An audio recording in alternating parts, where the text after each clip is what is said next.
భారత గణతంత్ర దినోత్సవ వేడుకలకు ఫ్రాన్స్ అధ్యక్షుడు ఇమాన్యుయల్ మ్యాక్రాన్ ముఖ్య అతిథిగా వచ్చారు.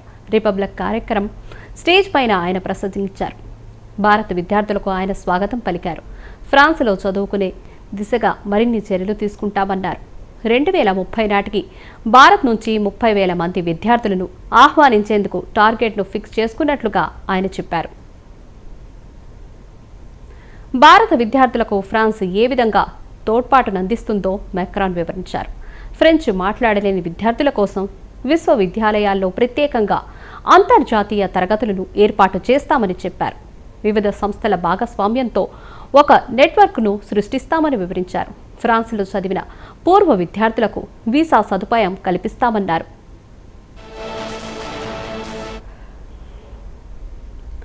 భారత్లో 2 రోజుల పర్యటనకు వచ్చిన మ్యాక్రాన్ ప్రత్యేక విమానంలో జైపూర్కు చేరుకున్నారు.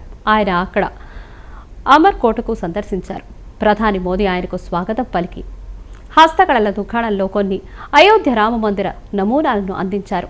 ఆ తర్వాత సాహు అనే చాయ్వాలా దగ్గర మసాలా టీని ఆస్వాదిస్తూ మాట్లాడుకున్నారు. ఆ తర్వాత ద్వైపాక్షిక చర్చలో పాల్గొన్నారు.